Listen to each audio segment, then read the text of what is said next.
नमस्कार, मैं हूं रविंद्र जैन और आप देखना शुरू कर चुके हैं सबकी खबर। मध्य प्रदेश में भारतीय जनता पार्टी को आज फिर एक तगड़ा झटका लगा है।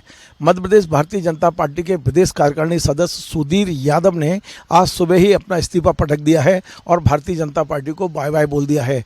सुधीर यादव क्यों नाराज हैं और मैं आपको बता दूं, सुधीर यादव कोई मामूली परिवार से नहीं है।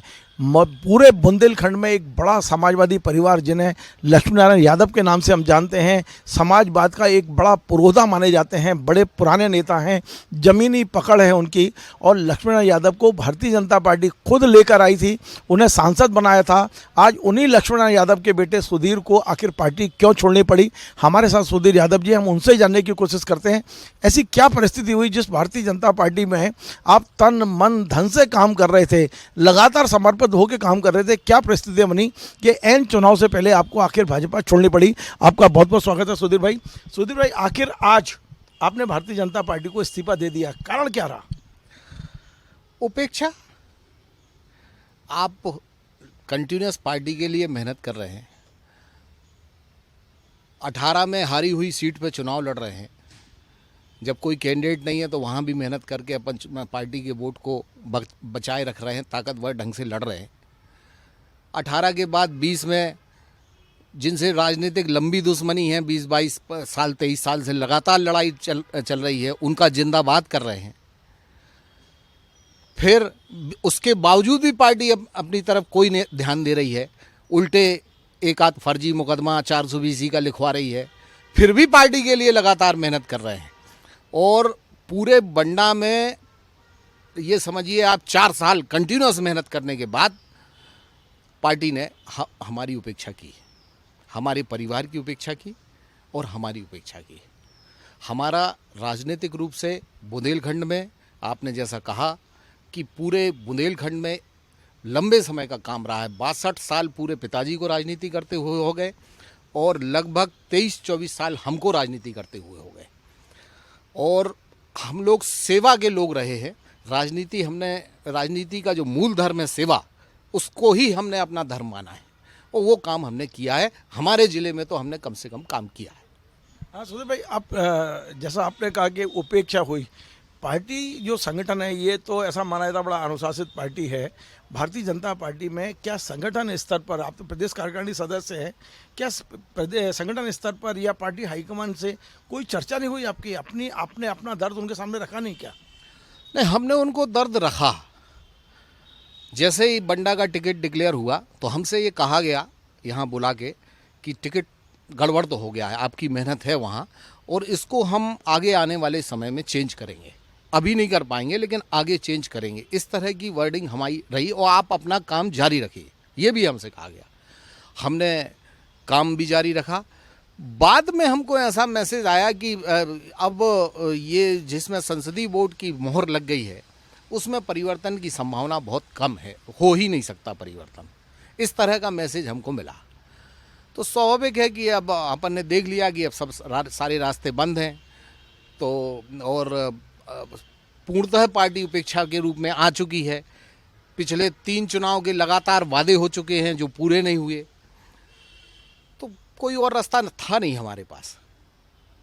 अब अच्छा 60 साल में सरकार रिटायर कर देती आदमी को, हम 54-55 में जा ही रहे हैं। जब हाथ पैर कपने लगेंगे, जब काम करने जाएंगे तो क्या उचित है? हर समय उम्र तो अपनी घटती ही है और हर समय का एक वैल्यू होता है, हर दिन कम होता है इंसान की अपनी ज़िंदगी में। हमारे कार्यकर्ताओं ने जैसा हमें सजेस्ट किया कि भैया जहां अपना सम्मान नहीं वहां अपन नहीं। अब अगला कदम क्या होगा? क्योंकि जिस बंडा सीट से आप चुनाव लड़ना चाहते हैं वहाँ बीजेपी ने भी कैंडिडेट घोषित कर दिया और कांग्रेस का सिटिंग एमएलए वहाँ पहले से है, तो अब आपके पास रास्ता क्या है? देखिए, हम बेसिकली मध्य प्रदेश में हमारा परिवार थर्ड फोर्स का नेतृत्व में रहा। आपने जैसा कहा समाजवादी परिवार रहा। हम लोग राजनीति में तीसरी शक्ति रहे और मैंने कई बार मंचों से और दूसरे इंटरव्यूज़ में ये बात कही है कि लालू जी हों, मुलायम जी हों या शरद जी हों, ये पिताजी के मित्र रहे। यूपी, बिहार और हरियाणा में चाहे चौटाला परिवार हो, इन सब से वहाँ तीसरी शक्ति के लिए बहुत स्कोप बना और राजनीति यहाँ तक पहुँच गई। मध्य प्रदेश में ये दिक्कत रही कि ये जल जंगल ज़मीन का प्रदेश है, यहाँ के लोगों में उतना या ये कहें इस तरह का वैल्यू डेवलप नहीं हो पाया लंबे समय तक। तो यह स्थिति हमारी बनी है। तो हम लोग थर्ड फोर्स के लोग हैं, स्वाभाविक है। अब भाजपा में भी गए, कांग्रेस में भी थे हम उस समय, लेकिन अब नहीं मिलेगा सम्मान तो हम अपना रास्ता तय करेंगे। हमारा जो कार्यकर्ता या जो परिवार हमसे जुड़े हैं वो जैसा तय करेंगे वैसा हम लोग करेंगे। नहीं, आप संकेतों में तो यही कह रहे हैं कि आप समाजवादी पार्टी की ओर जा रहे हैं। और समाजवादी पार्टी के लोग भी हमसे बात तो कर ही रहे हैं। समाजवादी पार्टी के लोग भी हमसे बात कर रहे हैं, दूसरी पार्टी के लोग भी हमसे बात कर रहे हैं। सब इस तरह का काम तो चल ही रहा है।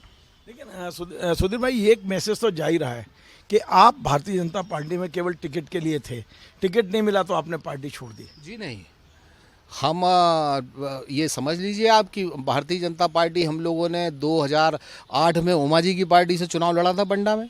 उस समय हमें कांग्रेस ने नहीं दिया था, तब हमने 8 में चुनाव लड़ा था।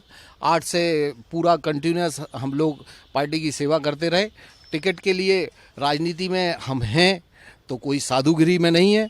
हमारा भी एक टारगेट होता है, जनता की सेवा करना हमारा धर्म है।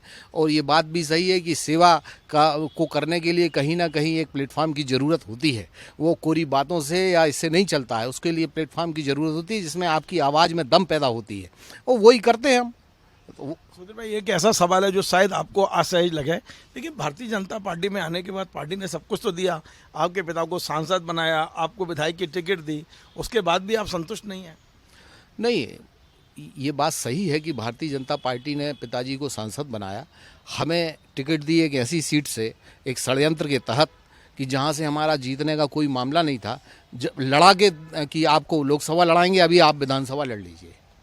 विधानसभा का सीन आया, लोकसभा का सीन आया तो गायब हो गई बात।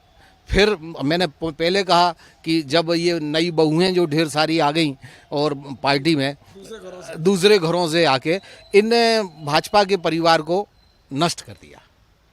अच्छा, एक बहुत बड़ा महत्वपूर्ण प्रश्न ये है कि अब आज लक्ष्मी नारायण यादव जी भारतीय जनता पार्टी, कल मैंने उनका सुना, उनका क्रोध भी देखा एक तरह से।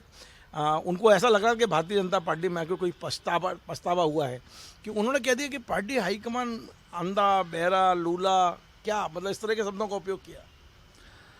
मेरे पिताजी एक बुजुर्ग व्यक्तित्व हैं और इस स्टेट में उनका एक अलग किस्म का नाम रहा है राजनीति में, और हमारे परिवार पे किसी भी प्रकार की कभी कोई उंगली आज तक नहीं उठी है। और एक उम्र के बाद आदमी को सत्य बोलने का मादा अपने आप पैदा हो जाता है। राजनीति में डिप्लोमेटिक बातें ज़्यादा चलती हैं, लेकिन वो शुरू से समाजवादी विचारधारा, जो स्पष्ट विचारधारा मानी जाती है, उस विचारधारा के रहे हैं। तो उनको राम मनोहर लोहिया के अनुयायी रहे हैं, तो स्वाभाविक है कि वो अपना जो दर्द है वो उन्होंने निकाला है। अब बुंदेलखंड में क्या सीन देख रहे हो? क्योंकि ग्वालियर में तो पूरा सफाया बताया जा रहा है, जितने भी ओपिनियन पोल आ रहे हैं भारतीय जनता पार्टी का ग्वालियर में है, लगभग सफाया बताया जा रहा है। अब बुंदेलखंड में अब आपने भी विद्रोह कर दिया, बगावत शुरू हो चुकी है। ये बगावत और आगे बढ़ेगी, थमेगी? क्या स्थिति बनेगी बीजेपी की बुंदेलखंड में? अब चूँकि आप और आपका परिवार बुंदेलखंड में एक अलग पहचान रखता है। थोड़ा बहुत ही आप जैसा बता रहे हैं कि चंबल में ऐसा सीन है, तो उससे थोड़ा बहुत ही 19-20 ही होगा। मतलब ऐसा नहीं है कि कोई एकदम राइज होने वाला है। यहाँ बात नीचे ही की तरफ जाएगी, ऊपर की तरफ जाने की संभावना मुझे नहीं दिख रही। मेरे ख्याल है बुंदेलखंड में 26 सीटें हैं। आपको क्या लगता है, आपका अनुमान क्या है, भारतीय जनता पार्टी कितनी ले लेगी? भैया, हम तो अपने ज़िले के नेता हैं, हम अपने ज़िले की राजनीति पर नज़र रखते हैं। 4-5 सीटों का हम मीज़ान समझते हैं। 2 सीटों से हम लड़ चुके हैं जहां रह रहे हैं, और वो उतना ही जानते, इससे ज़्यादा हम जानते नहीं।